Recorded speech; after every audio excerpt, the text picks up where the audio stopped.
Hello, I'm Leon Kass, and I'd like to welcome you to one of a series of conversations about the meaning of America's national holidays, based on selections from an anthology, What So Proudly We Hail, edited by Amy Kass, Diana Schaub, and yours truly. Today, the three editors are joined by Chris DeMuth, the American Enterprise Institute, for a conversation about the meaning of Thanksgiving, approached largely through discussions of George Washington's Thanksgiving Day Proclamation, 1789, and OHenry's short story, Two Thanksgiving Day Gentlemen. Thanksgiving is a venerable and much beloved American holiday, in spirit and in manner very different, I think, from all of the others. In colonial times, it was primarily a harvest holiday in which the colonists offered thanks for a good harvest, sometimes by feasting, sometimes by fasting. The holiday was celebrated already in the Spanish colony of Florida in the 16th century and in the British colonies of Virginia and Massachusetts in the 17th century, most famously in 1621 when the Pilgrims at Plymouth celebrated their first successful harvest in the company of some of the Native American tribesmen. Thanksgiving became a regularly celebrated national holiday only during the Civil War, when Abraham Lincoln proclaimed a day of national Thanksgiving in 1863. And it became fixed to the fourth Thursday in November only by an act of Congress, 1941. I thought we should begin simply by starting where we are in our own experience and say something about what we think about this holiday, why we like it, and provisionally what place we think it plays in our overall national calendar and national experience. Diana, would you start? Yeah, I come from farm families on both sides, and so I think there's always been a very strong sense of the bounty of nature. So I think the harvest element is still very much with us. The other element is just family togetherness. And I think it's changed through the years for my family. When my grandparents were still alive and my great-grandmother, we always traveled, and we always had two Thanksgiving Day dinners, rather like our main character today, Stuffy Pete. We went from the Schaub family dinner to the Helgeson Thanksgiving dinner. It changes a little bit as you get older, and now I'm hosting Thanksgiving myself, and it really has given me a new appreciation of what my grandmothers and my aunts and my mother did for so many years to put that bounty forth.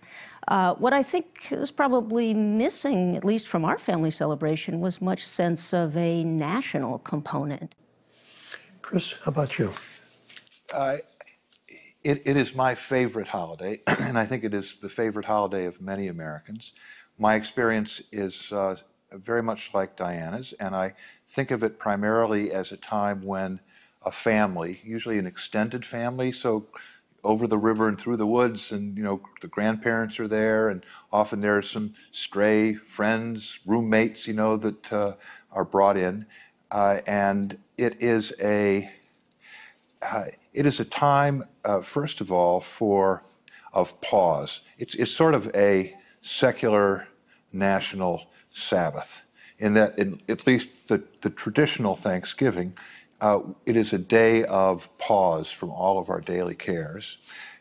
We gather in a home as a family, and we have a set meal. There's a meal that's kind of a set menu that many people follow, and to some extent we give thanks. When we look at Washington's proclamation, and we see this in many of the presidential proclamations, the emphasis is on giving thanks for blessings to the nation. I mean, there's a very much a public character to that.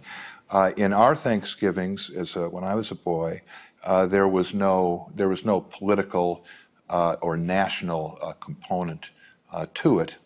But even when it is focused on the personal, on the family, where we share our family trials and tribulations and triumphs and talk about the day, it is different from other such family meals because millions and millions of other people are doing it at the same time. It does have this sort of sacramental character in that we're talking about the personal, but we are one of millions of small platoons who are doing the same thing. Amy. Well, like Chris, it has long been my favorite holiday. And like Diana and Chris suggested, in our family it was never really explicitly celebrated as a national holiday. But anticipating exactly this conversation, the other day I spoke to two of my granddaughters, aged 10 and 13, and I said to them, "So why do you like Thanksgiving?" And the first one said, "Food, food, food," and second, family and friends. And the second one said, "Well, two reasons, family and friends, and food, food, food." And I suspect that that's the heart of Thanksgiving. It was a communal meal, and it's not just the sitting down together that was really very nice and has always been very nice, but even in the preparation of it, everybody participated. And so, and it was a time unlike many other holidays, and especially the 4th of July, with which it is probably best to be compared. It is very, very, it draws on a different strand of the American tradition. It draws on the Mayflower Compact strand. It is the time to give thanks. It's not the time for independence and assertion.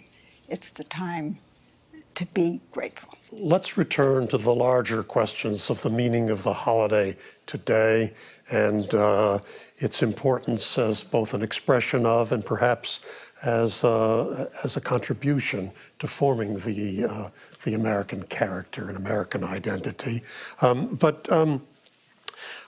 Chris has already alluded to George Washington's Thanksgiving Proclamation.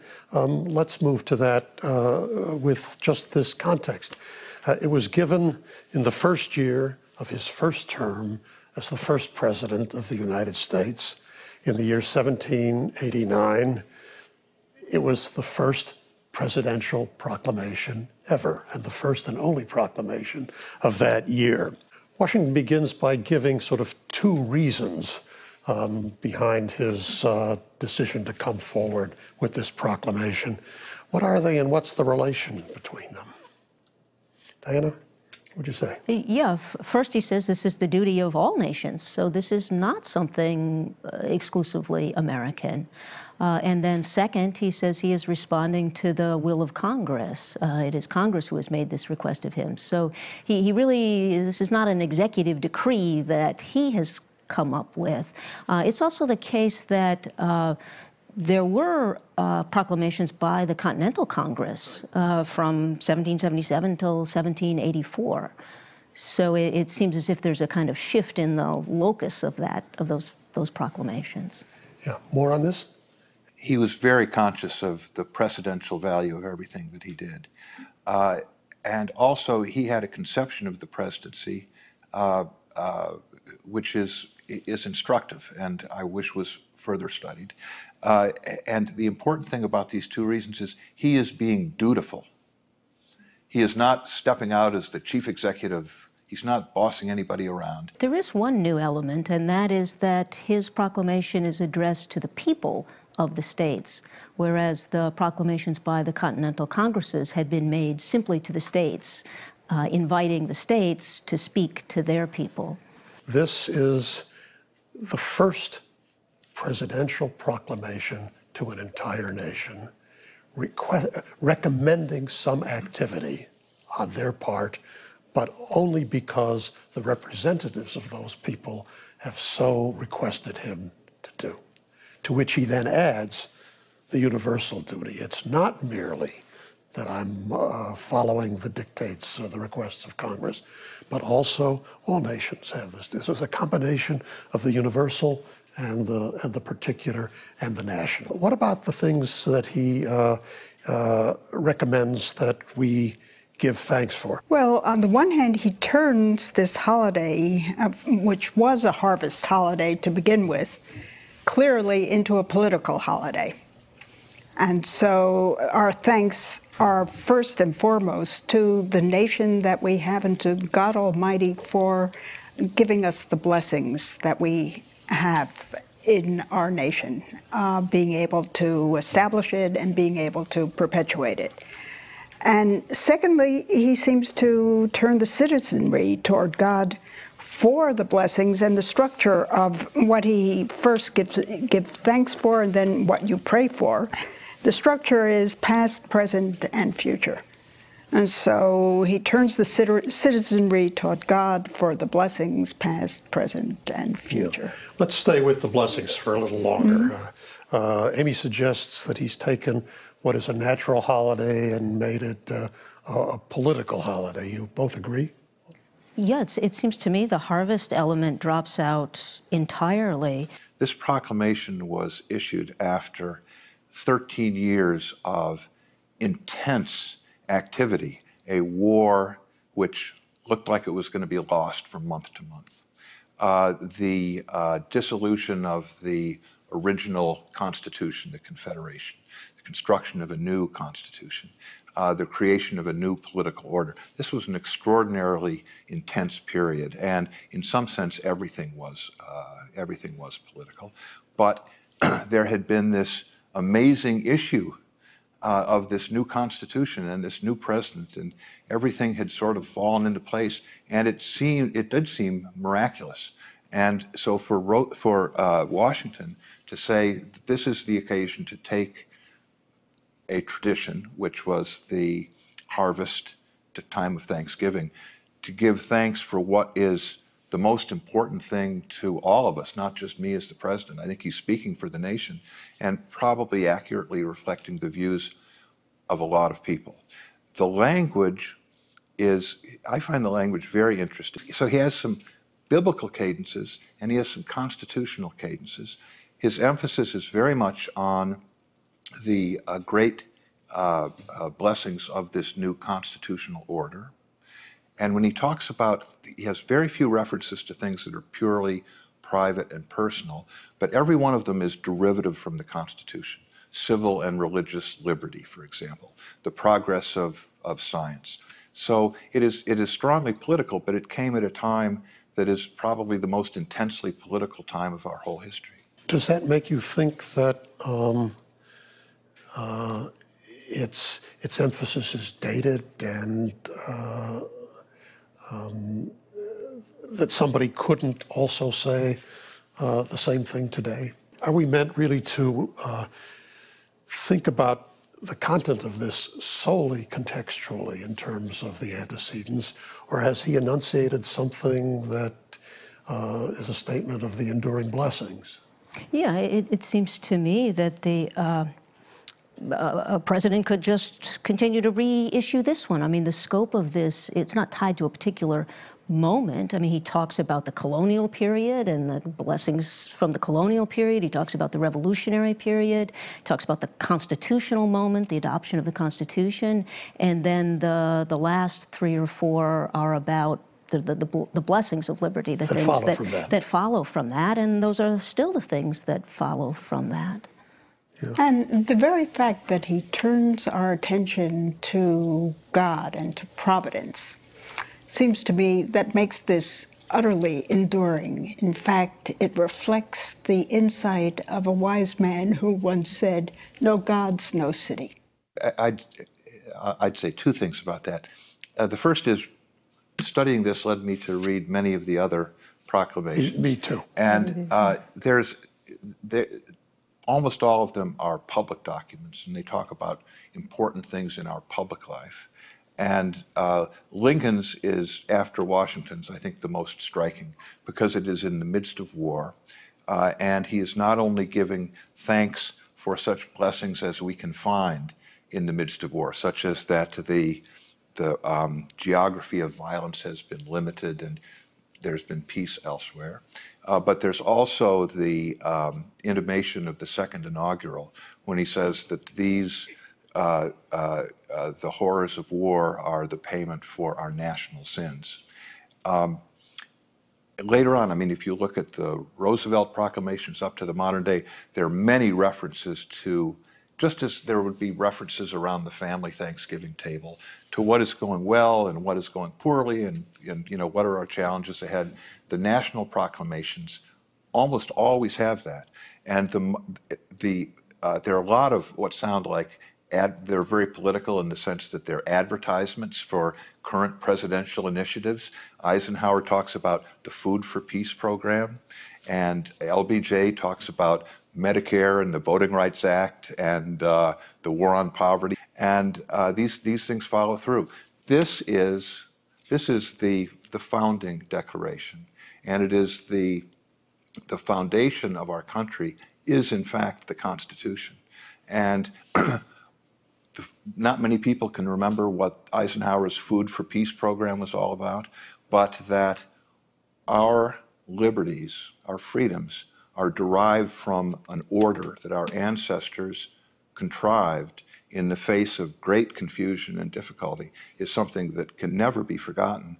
And you know, I could say the formulaic thing, we tend to take these things for granted. Well, we do tend to take these things for granted.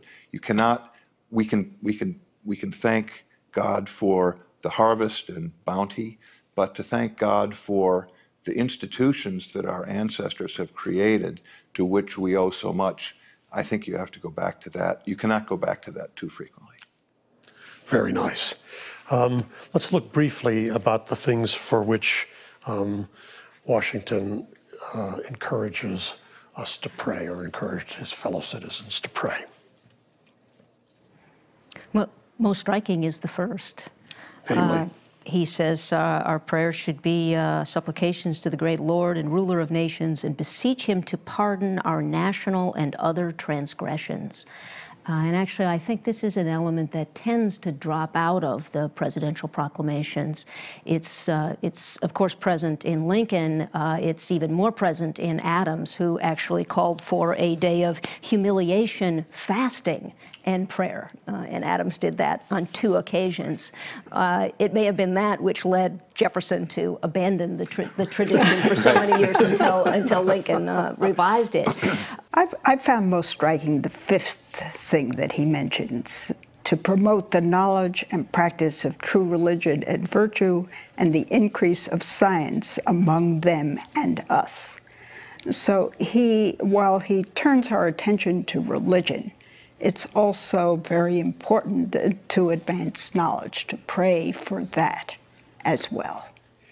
Well, the motion of the prayers actually begins really with our transgressions, moves to our duties, then is a prayer for to render our government, in fact, a blessing to all the people.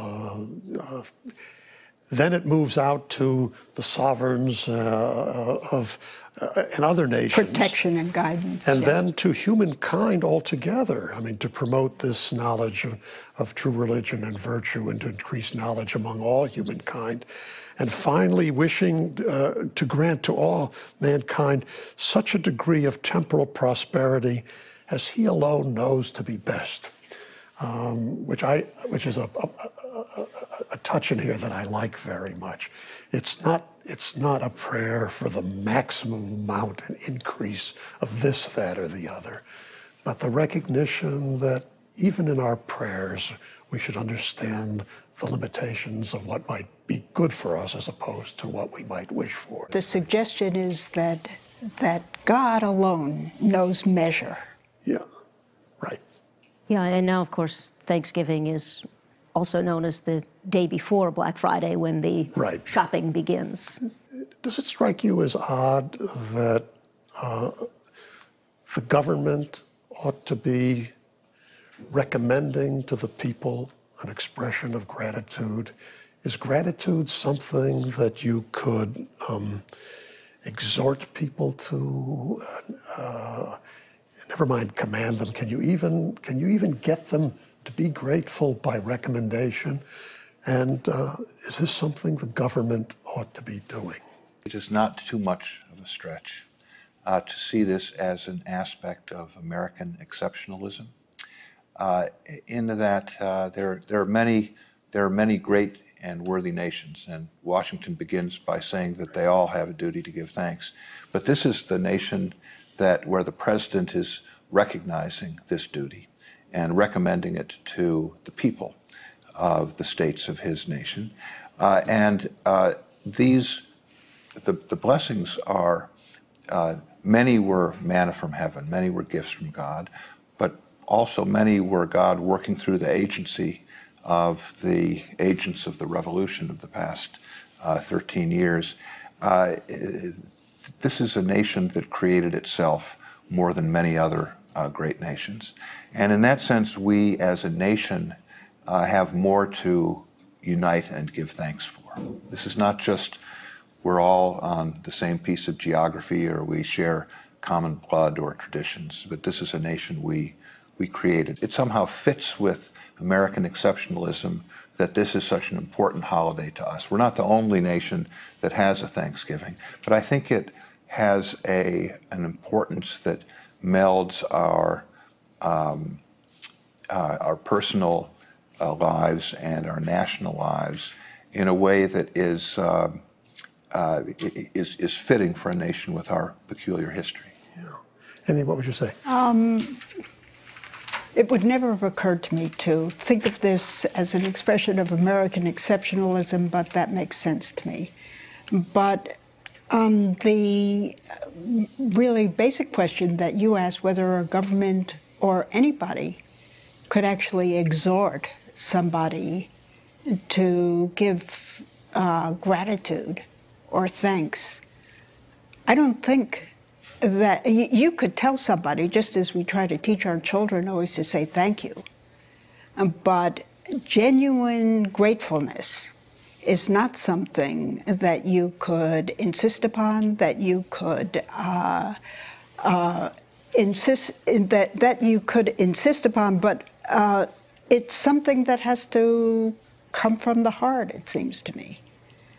And for that reason, I think he's very smart to say that he recommends this. The emphasis is on recommendation. It is not on insistence. Yeah, I think that's right. It's not a command, it's a recommendation, or as Lincoln says, an invitation. I invite you. But it's very important to extend the invitation and to provide the occasion. And it does seem to me when you provide the occasion in a public way like this, in a communal way, it does help to draw that feeling forth, or to prompt it, or to model that feeling for the elders to do so, and the children learn from that. Yeah, and to give it appropriate time and room for it to emerge, if, as we hope, it will emerge. I mean, I think the point, if I'm understanding Amy,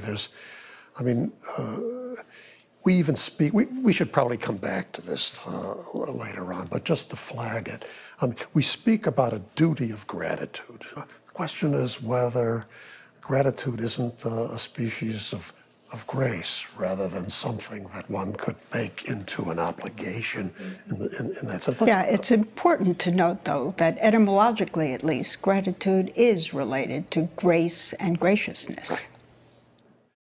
Let's turn really to the OHenry short story. A couple of words about OHenry. Born William Sidney Porter, Greensboro, North Carolina, 1862. Moves to Texas. He's a ranch hand. He works as a bank teller. He's a journalist.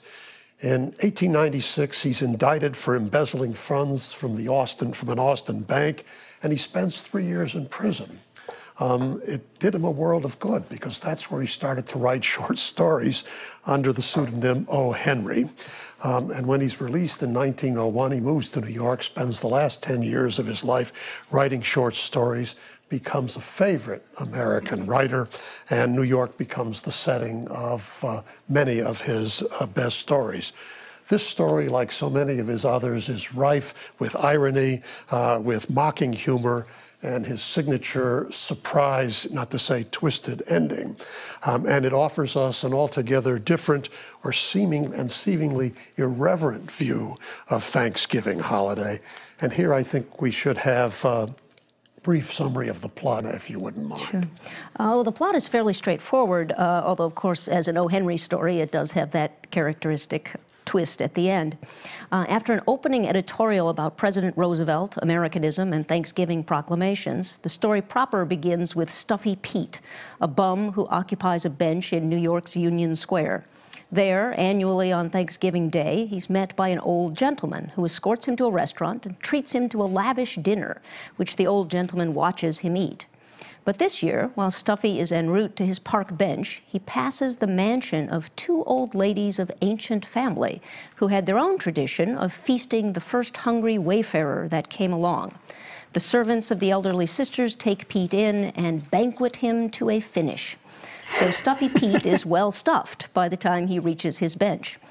When the old gentleman appears as usual, Stuffy doesn't have the heart to disappoint the kindly old man, whose eyes were bright with the giving pleasure.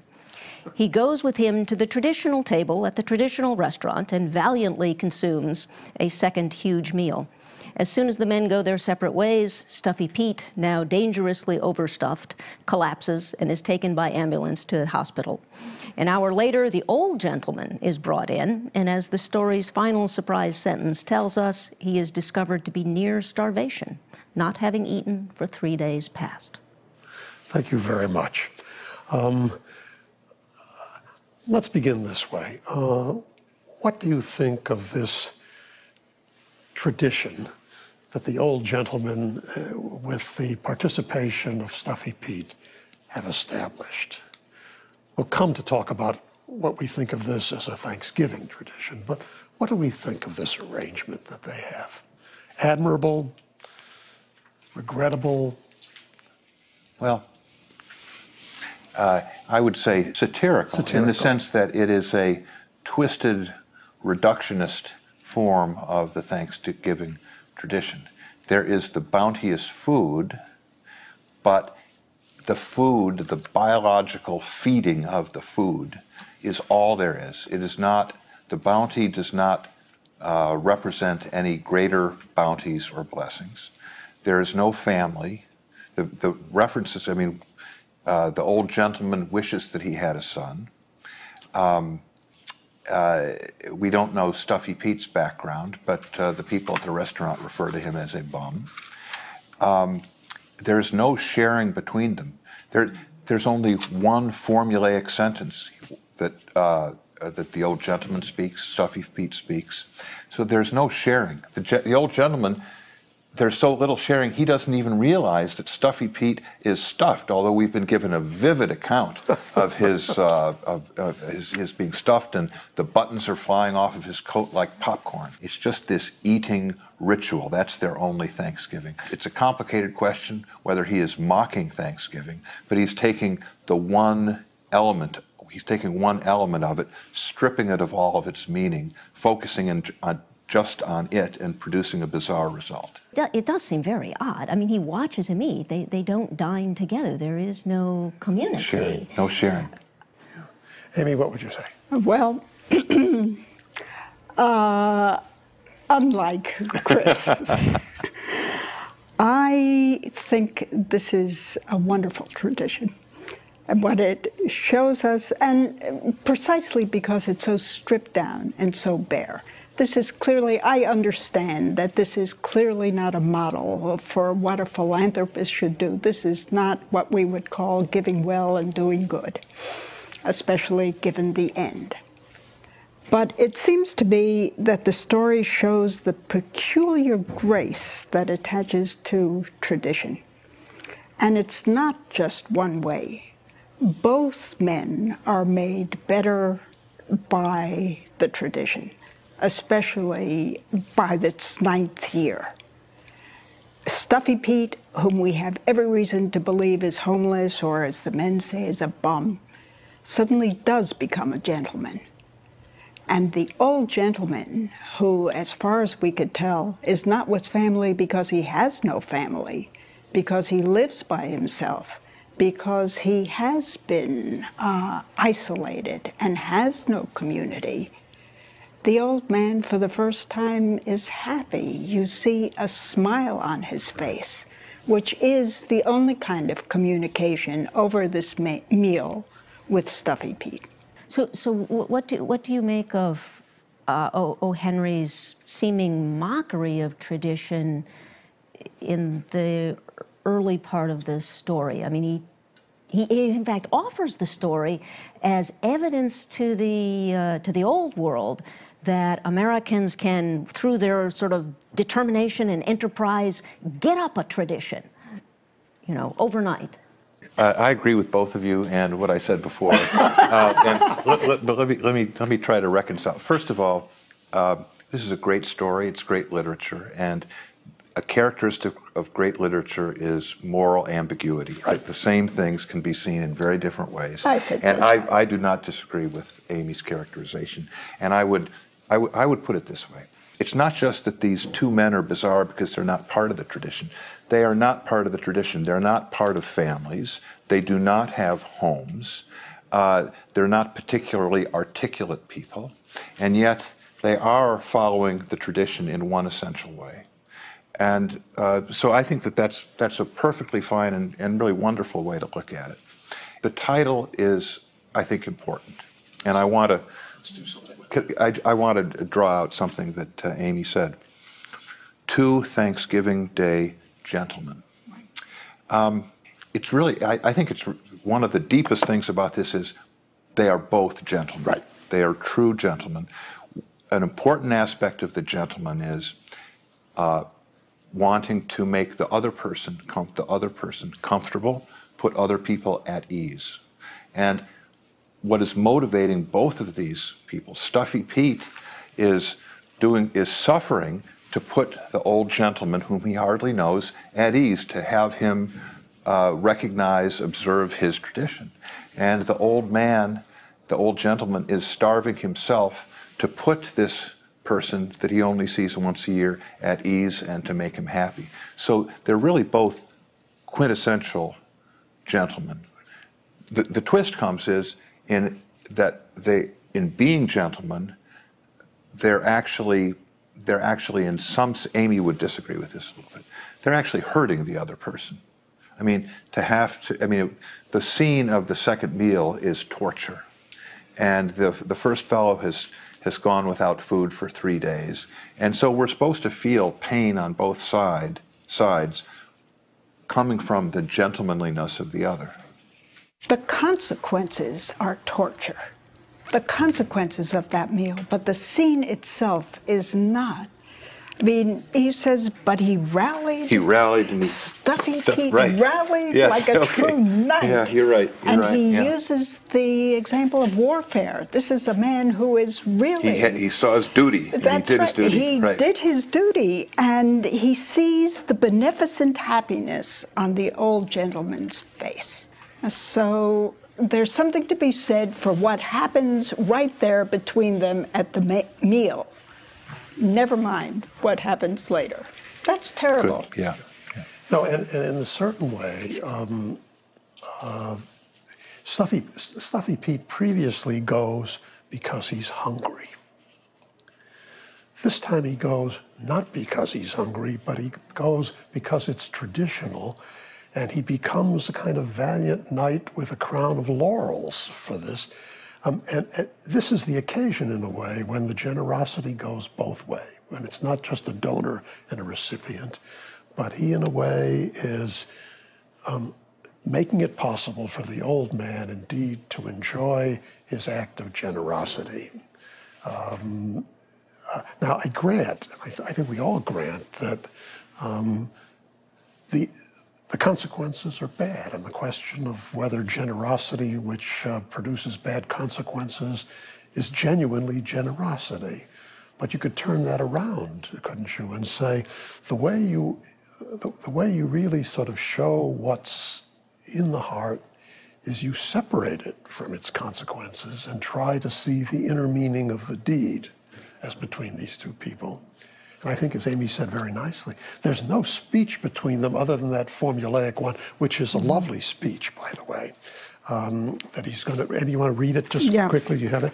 It's the speech when the gentleman first his comes. Formula, when he comes, yes. Yeah. And in fact, it is the most significant connection with Thanksgiving, this speech, that the gentleman says, "Good morning. I am glad to perceive that the vicissitudes of another year have spared you to move in health about the beautiful world. For that blessing alone, this day of Thanksgiving is well proclaimed to each of us. If you will come with me, my man, I will provide you with a dinner that should make your physical being accord with the mental. And Stuffy Pete has his own formulaic, thank you, I'm much obliged, I'm hungry. This time he didn't say I was hungry. But there is the communication, the silent communication, which is not the sharing of the meal, but the sharing in a kind of manifestation of grace and gratitude for the gestures of the other in that scene. And to make the physical coincide with the mental. And there's another way of saying, maybe that's a way of speaking about what all this eating at Thanksgiving is really all about. Well, that's very nice. Right, that it's possible to say what one has reduced Thanksgiving to in this story is just stuffing yourself. But that if we do feel some kind of gratitude for the beneficence of our being still upon the stage, then here is a way in which the cornucopia of food is a way of bringing body and soul together in a kind of celebration of the goodness of being alive, and we might add all of us being alive in the land of liberty. The outward bounty being a kind of physical, tangible manifestation of the blessings. So you take it in all seriousness when the author says, the words themselves almost formed an institution. Nothing could be compared with them except the Declaration of Independence.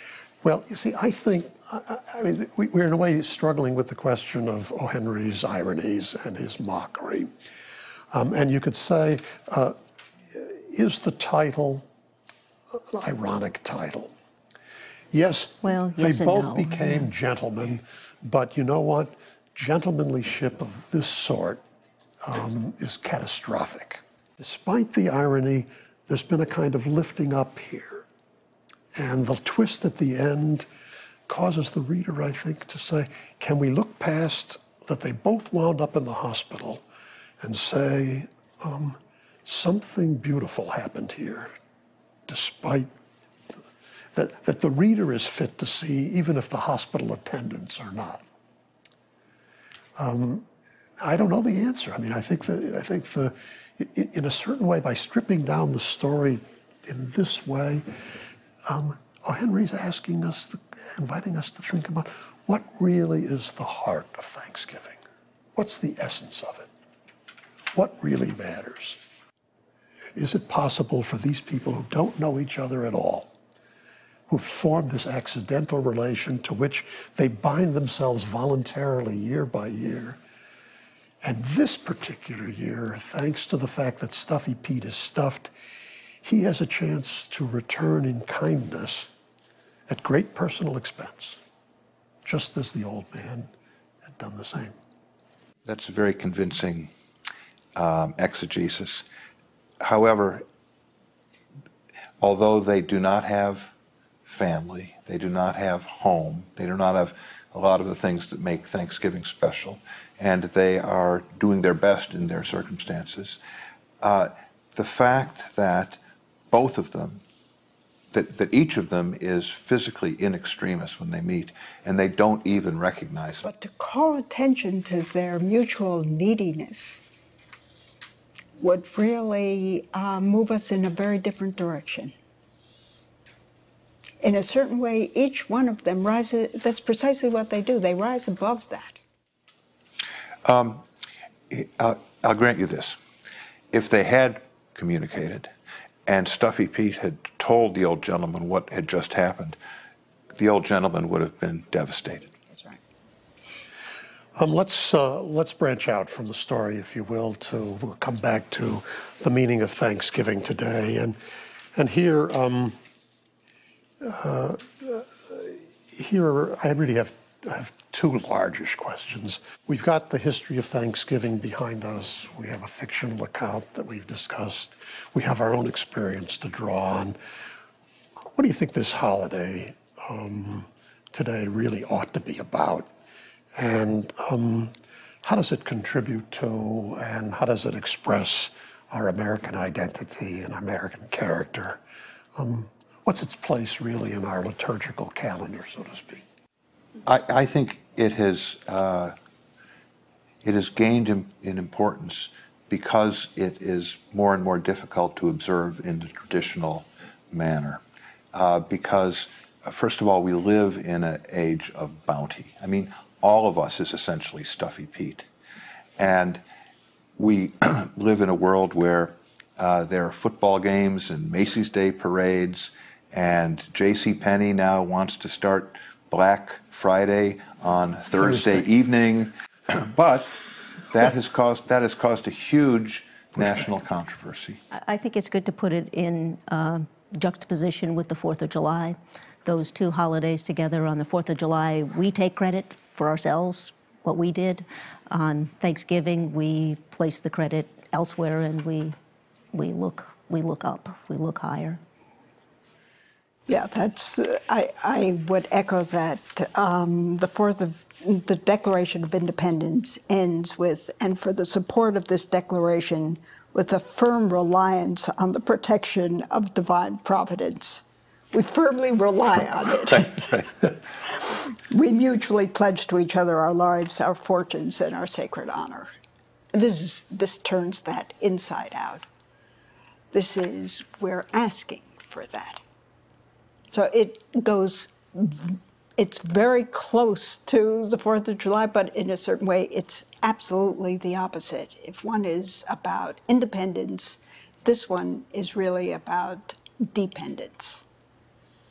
And as actually OHenry says in the story, it's for those Americans that are not self-made. Well, that raises the question then about what are the things about which we should be feeling gratitude on this day? Yeah, we need some new traditions. This year, since I'm hosting, I am going to read aloud Washington's Proclamation. We'll see how it goes over, but yeah, I mean, it would be nice for these presidential proclamations to be taken more seriously. I think two things, I guess. On the one hand, you want to say that this is a holiday that really should remain a family holiday, a family-centered holiday, because the family is that pre-political entity which really is the schoolhouse of all of the dispositions and the gratitude that you want to express, or at least they will nourish that. On the other hand, you want to say that this is really a national holiday and make people aware of that. I really like Diana's idea of reading Washington's Proclamation. This would be particularly good in an era when, in a lot of established religions, what we most of all give thanks for is the environment, right? And, the sun and, the natural world. And there's, of course, that fits naturally into the traditional idea of Thanksgiving.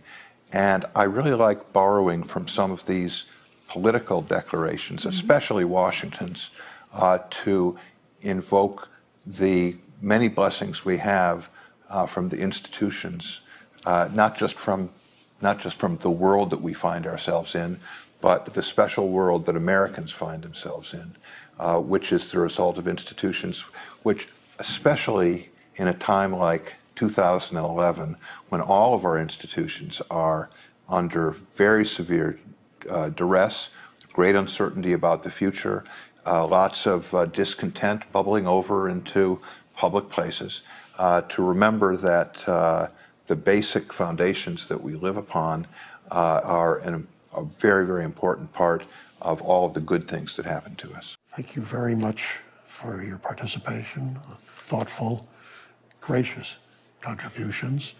We wish you, and we wish anyone who is watching, a very happy and grateful Thanksgiving.